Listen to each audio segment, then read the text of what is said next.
Yeah, congratulations, guys. You've just been celebrating with the travelling Chelsea supporters. But, Reece, how good did that feel for you to score on your 200th Chelsea appearance today and get all 3 points too? No, it was amazing. You know, always coming back after international break. You know, we've always found it tough. You know, last time on international break we had, you know, our form wasn't so good when we came back, so we knew we needed to, you know, make changes and start fast.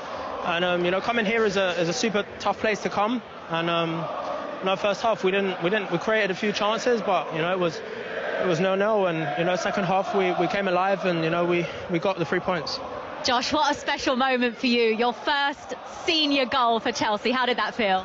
No, it was quite a surreal experience. It's just a proud moment for me and my family, and I just want to thank God. So. Reece, how proud are you of him, seeing him come through the Chelsea youth system? Yeah, no, it's amazing to see. You know, he's finally, you know, playing more regular, and you know, he's showing the world, you know, how good he is and what he's capable of. And no, he's an amazing boy and an amazing player, and you know, long may it continue.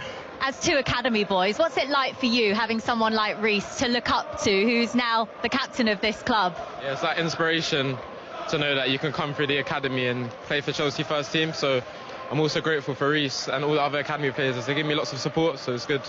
Much more to come from him? Yeah, for sure. You know, he's still so young. You know, he's played a decent amount of games, but you know, he's so young. He has a super bright future, and you know, he'll kick on for sure.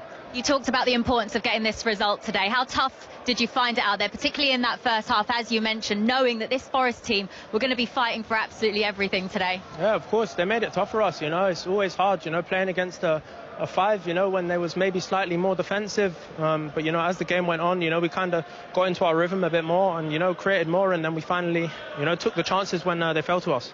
Well, well done today. Congratulations, both of you. And Reece, you're today's player of the match. Well done. Thank you. Thank you. Cheers.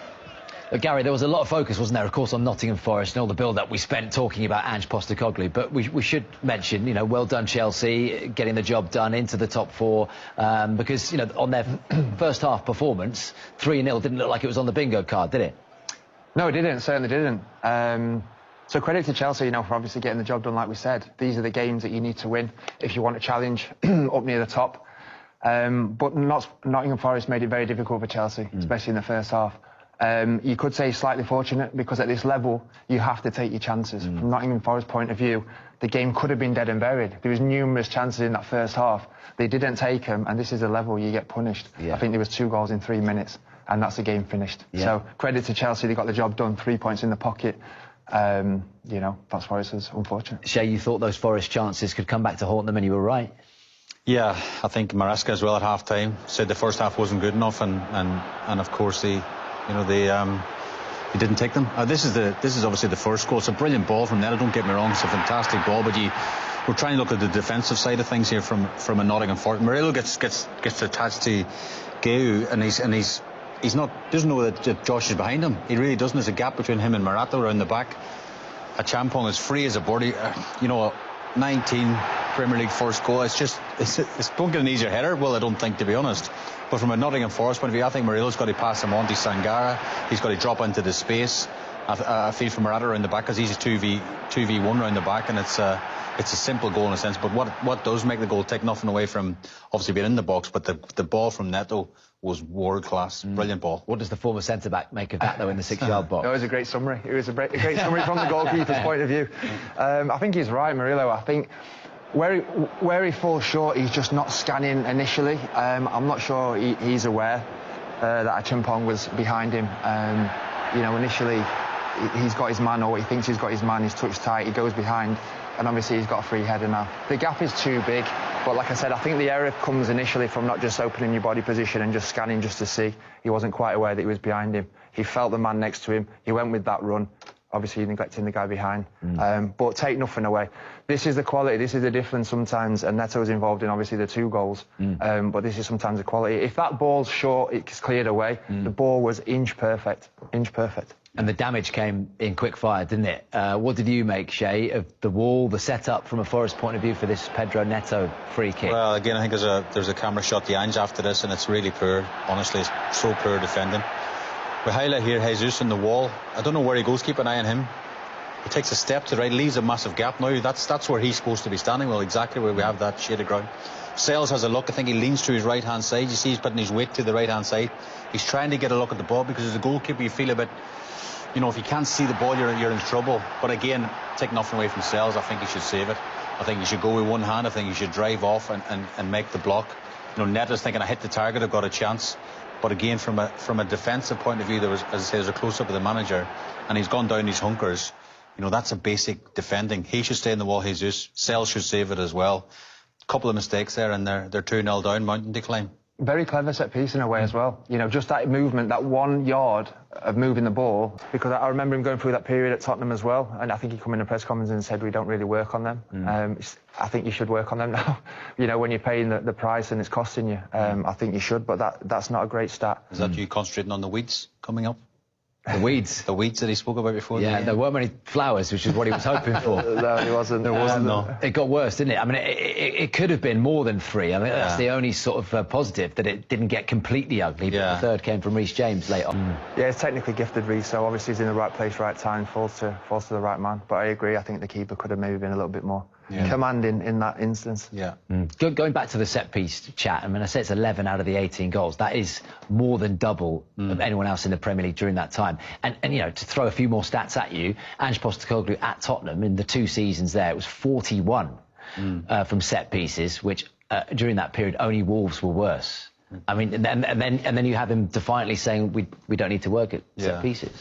Well, I wouldn't agree with that. I think you look at the top rows, Arsenal at the very top of them, and you know how many set pieces do they score from, and how many don't they score from? Because a set play coach's job is about creating on one side, but at the other side is defending well, not conceding goals. That's part of his job as well. Ange Postecoglou doesn't believe in a set play coach, but them stats don't make good reading, I think, if you're a Nottingham Forest or a Spurs fan for that matter.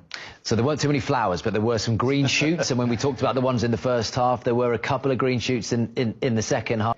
Much better from Forest in terms of tempo. Yeah, it's a brilliant first half, really, from Forest. I think Chelsea had a couple of late chances, but they were the better team by miles. I think Ange Postecoglou half-time, thinking, how are we not ahead? But again, we've seen this play out before, haven't we? You know, all the chances, playing really well, and get done by a sucker punch. I don't think Chelsea can be any worse in the second half. I think we'll be shocked if we don't see Caicedo in the second half, because Lavia and Gusto midfield have been overrun big time in there. Yeah, Gary, Forest wasteful, Chelsea sloppy. Exactly that, exactly that. And it's been the Achilles heel of Chelsea from the first half. You see the chances that Forest have got, it's from their own doing, so sloppy in possession. They really have been. And that's where a lot of the Nottingham Forest chances have come from. This one, I thought he was just going to take Anderson on his left foot. I don't know why he's not pulled the trigger. But yeah, Chelsea very, very sloppy in possession. Yeah, it's amazing. As you say, Gary, they're causing their own problems this time. A terrible pass, I think, from Josh, and Lavia, first touch, horrendous. The only shock here is Gibbs White doesn't put it away well. It's you know, I fancied him big time. It's on the edge of the box, 20 yards out. He's got the whole goal to aim at, and he just tries to be too precise in the corner. You know, Forest should be ahead. And again, this is a minute later, I think. You know, Sanchez goes long, yeah, that's fine. But watch how open they are, Will, when it comes back. It's just as clearance. You know, again, defending it, some of them's up, some of them's back. They're all over the place. Douglas Luiz with a header, and I think I sort of thought it when I seen it first time. You know, Gibbs White should go with his head here. But maybe he was stretching, Gary. You think maybe it's a hard chance? Douglas Luiz got too much on it, perhaps? I thought that was a difficult chance for him, I have to admit. I think maybe if Douglas Luiz could just take a little bit off that header, it then becomes an easy opportunity. But it's just that a bit too far, and he's reaching. I think that's what he's frustrated at then, that he didn't just guide it across a little bit softer so he can put it away. But again, poor defending from a Chelsea point of view, letting the ball bounce, and you know, they really have caused their own problems. They did grow into the game a little bit towards the end of the first half, didn't they? And a couple of chances. What did you make of these from Andre Santos, Gary? The first one, the second one we'll see in a minute. Obviously, I think that was the better of the two. This one, a little bit harder, to be honest. He's connected well, but I'd say obviously that's a half chance for me. Nice little knock down there to João Pedro that's not that down. And it's just over the bar. But this one was a big opportunity. Again, João Pedro on the ball. We've seen him do that many times. Drop deep, gets turned, flicks the ball over the top. Just scuffs it wide of the post. That one there was certainly the better chances. But I'd class them as two half chances, to be honest. They've not created a lot at all. João Pedro has been very quiet, starved of the ball, and just very, very sloppy in possession. Morato, lucky to be on the pitch, Shea Given. Well, again, it was Forest's first half, I think, but this is a yellow card 8 days of the week, and there's only 7 days in the week. This is crazy. I know it's only 5 or 6 minutes in, Will, but this is just not even a hard decision for the referee, Chris Kavanagh. This is a yellow card all day long, and twice on what day is the day? Saturday. Twice on a Saturday. So that should be a yellow card straight away. There's a few fouls in there. I know. Nothing given. And then this is just before half-time, Will, as well. So, I mean, Chris Kavanagh does book him at this stage, but realistically, this should be a second yellow card. He should be in the change room, and they're down to 10 men second half, so they really got away with what you would say. João Pedro, I do like him as a player, and I'm sure Maresca at half-time. Get at Marato, he's on a yellow already. He's very rash. But they are big moments. Like you said, it's one of the easiest decisions, that first one, for a referee to make as a yellow card. But Nottingham Forest have been impressive. Ange Postecoglou will be delighted with the way they've gone about that first half. Yeah. And like we said, with the fans as well, it's lifted them.